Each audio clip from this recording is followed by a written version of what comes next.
Hi, my name is Bailey DeManuel, and I will be giving an informative speech on exploring the values of wearing personal protective equipment in a pandemic. In late 2019, the world heard this phrase for the first time, COVID-19. All anybody knew at this time was it was just a severe virus, a respiratory virus that was difficult to treat, hard to track where it came from, and it was extremely contagious.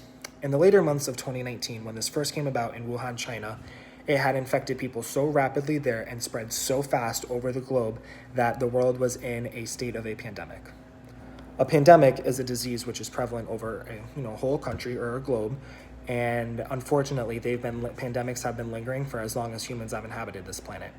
The deadliest pandemic so far known to date was the bubonic plague, which is people more commonly refer to it as the Black Death. It happened between the year 1346 and 1353, and it killed roughly between 75 and 200 million people. With it being so early on in time and science and medical advancements kind of lacking at that time, it was very hard to track how many people were getting the bubonic plague, how many people were spreading it, and exactly how many people died from it, which is why 75 to 200 million, it has such the large range of a death toll. A different pandemic, which we actually still see today, is the flu, or more scientifically known as influenza. It has the first couple strains of it were seen in 1889, and in that first wave, the flu has come and gone in multiple waves. It was known as a pandemic in that first initial wave because it was at that time so deadly. There were no vaccines and there was no scientific research or studying done on that yet because it had just been introduced and it was so new to the world. Nowadays, if you say you have the flu, it's not really that big of a deal. You go to the doctor, they give you some antibiotics, and you'll be fine in about a week or two. But in 1889, when that first came out, that wasn't the case. And there's been multiple very severe waves between 1889 and 1923. As time went on and people were living through that influenza pandemic, doctors kind of realized, okay, you know what? Let's stop having so many people congregate together. Let's stop having people go out in public and touching everything. And let's try and keep everybody as far apart as possible to try and slow down the spread of this flu. And as we are now in this coronavirus age society, the advice that we're being given now is the same advice medical professionals were giving people back then over 100 years ago. The doctors then and the medical experts then were telling people, let's stay apart from each other. Let's, if possible, wear a facial covering when you're in public, and let's not touch things to try and slow the spread of getting the flu. And the things that doctors and medical professionals were telling people to wear back then was called personal protective equipment, which we commonly say PPE. PPE is another thing that medical professionals looked back on history and said, listen, this stuff worked to slow the spread of the flu 100 years ago. Let's try it now with the coronavirus to try and put a stop to this pandemic.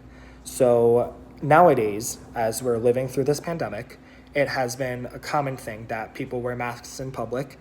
Many places it is a mandate. That scientists have suggested maybe even wearing gloves in public to, again, slow the spread of this virus. Personal protective equipment is designated to protect yourself from touching things and getting things that you shouldn't. So the purpose of wearing a mask is to filter the air that you breathe in and stop you from spreading germs. For example, if you sneezed right now, all of my germs from my sneeze would be on my hand. Therefore, if I go and touch something, that item is now infected with my germs. So the point of wearing a mask is to stop you from spreading anything that you might have, and it also helps filter the air that you breathe in. And I mentioned before that health professionals have also talked about wearing gloves in public, and there is no scientific explanation of whether or not wearing gloves in public is actually very beneficial to slowing the spread of coronavirus. However, other medical professionals have rebutted that it may help from physically contracting any bacteria, because if I'm wearing a glove over my hand, it's not my physical skin touching it, it would be the glove touching it. So medical professionals have stressed over and over and over as we continue to live through this pandemic that wearing personal protective equipment, wearing gloves, wearing masks will help slow the spread of the coronavirus. And on a local measure, Palm Beach County here in Florida, officials have given numerous emergency orders related to the coronavirus. And many countries over the United States have entered what is called a state of emergency because with the lockdown that we had to enter to self-quarantine, everybody was out of work, so therefore states needed to enter a state of emergency to help protect their citizens. And as state of emergencies can be from the state and the county. And here in Palm Beach County, our local elected officials have declared a mask mandatory in all public settings due to the coronavirus because it is, again, to slow the spread of the coronavirus. Wearing the personal protective equipment is essential to helping to slow the spread of this virus. In these unprecedented times with million unknowns, health, medical, and political officials will make calls and mandates that, yes, may seem not the most comfortable thing in the world. However, this is what living through a pandemic is like. So that is my speech on wearing personal protective equipment during a pandemic. Thank you.